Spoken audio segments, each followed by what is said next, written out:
paano makikita kung sino yung mga na-like ng ating partner sa Facebook? Or paano po ba natin guys makikita kung sino yung mga na-like natin sa ating Facebook account? Ngayon, open lang natin ang Facebook app at i-login po natin ang ating account.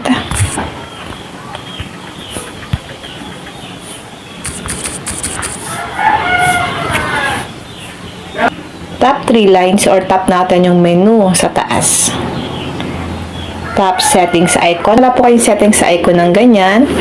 Scroll down mo lang. Tap settings and privacy. Tap settings. Scroll down ulit natin.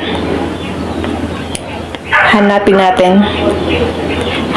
nyo ang your activity at itap natin ang activity log. At dito guys, iswipe lang natin pa left itong mga nakasulat ditong blue.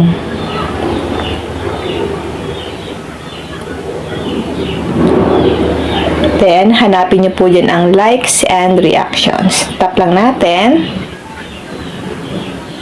Lalabas dito lahat ng mga na-likes and reactions natin sa ating Facebook. Ayan. Meron po siyang date at year kung kailan mo siya nilike. Ayan guys. Kung gusto mong i-remove yung reaction mo sa kanya, tap mo lang yung 3 dots, tap remove reaction. Okay? Back lang natin. Kung gusto nyo naman guys makita yung mga na-comment nyo sa post ng iba, itap mo lang itong your comments. At lalabas naman dito kung kanino kayo nag-comment. Okay? Ganun lang po kadali kung paano po natin makikita yung mga na-likes and reaction natin or comments natin sa Facebook. Yun lang guys, sana po may natutunan kayo sa aking video. Huwag nyo lang po kalimutan na i-follow ako at i-share ang ating video para malaman din po ng iba kung paano po natin makikita